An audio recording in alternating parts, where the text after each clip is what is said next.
ग्रामीण अंचल में नवनिर्मित पिचु रास्ता काम नहीं गुरुतर अभियोग उठी। स्थानीय लोक कहवा अनुसार रास्ता निर्माण काम ठीक भाव में हो नथिबारु किछि दिन मध्यरे रास्तार अनेक स्थान में चिप्स गोड़ी उठी जाउछि। रास्तारू संपूर्ण चिप्स उठी एकाठी ठूल हो जाउछि।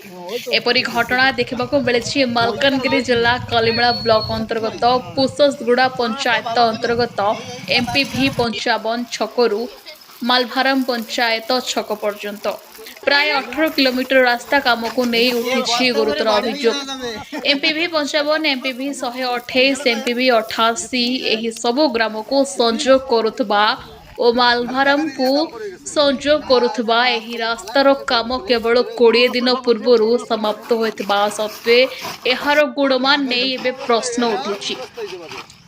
ग्रामवासी माने अभियोग करुछन्ति जे निम्नमानर सामग्री व्यवहार और ठीक नियम न मानि काम न करिबा फलरे एही परिस्थिति सृष्टि होइछि।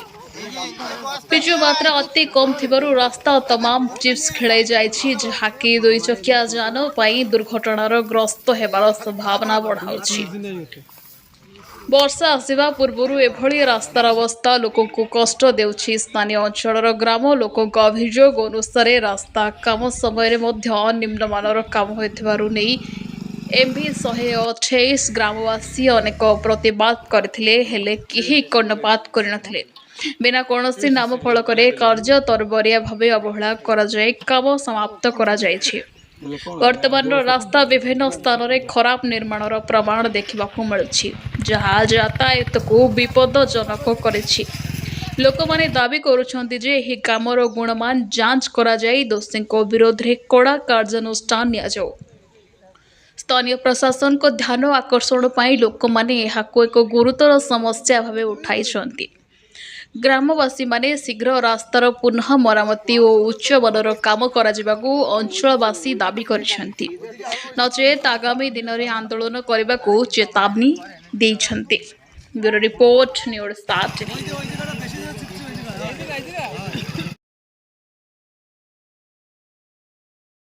मोर ना होची Jiban Haldar, MB 128, MPV 55 to Malavaram पर्यंत 1.5 किलोमीटर अति निम्न आकार काम होइछि। इटी आउ मीडिया माध्यम रे आमे प्रशासन को जनाइबाकू चाहे जे एमिति काम होइछि, बिल्कुल पिचो पड़ीनी। तापरे पुना रास्ता गोटे जा आगे काम थिला सेही ये पिचु देखा जाउछि। आउ आपण माने देखि परिबे बहुत निम्न आकार रे काम होइछि। आउ सरकारंकर एमती पैसा बेफालतू खर्च होउछि, जहा जनगणंकर किसी सुविधार आसुनी। लोक मैंने हैरान होउछन्ति, गाड़ी चलाई पारु नांती, गाड़ी स्लिप होउछि। एमती धरणर काम सेतिबाई प्रशासन को जनाई दिया जाउछि जे आपण माने काम विषय टिके स्टॉप नियंतु। कौशिक हलदार, मु एमबी 131 गाँव लोक, मु 55 रोची। यही रास्तार एमती अवस्था एते निम्न धरणर काम होउछि जे मोटरसाइकेल चलेले तार आगचाक स्लिप करि जाउछि। जेतिकी माने चिप्सी देइछि सब जाको चिप्सी उठी जाउछि। जदि किए बुलाइबाको चाहबो, मोटर बाइक बुलाइबाको चाहबो, से सीटी पड़ी जिवो। किछि नाही माने 20 दिन हबो कामटा हेइछि। मात्र करि जिबा पर दिन ठारु आका करिबा टाइम रे मध्य हमर जने भाई करिबा दिनटु आका हमर प्रतिवाद करिछि हमर जने भाई, मात्र तार कोनोसी स्टेप नै नांती कि रास्ताटा हेइछि पुसुगड़ा एमपीबी 55 छकटू मालावरम पर्यंत पाका पाकी 1.5 किलोमीटर। मो ना मधु बाछाड़, मो घर एमबी 128।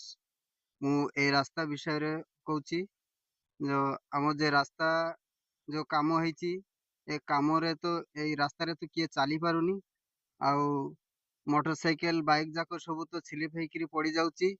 आउ आमर जो काम होइछि ए रास्ता रे आउ किए चली पारिबो नाही।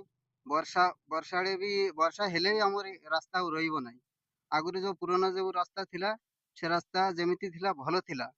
एबे परे जो हम जे रास्ता करिछि ए रास्ता रे आउ किए चली पारुनी।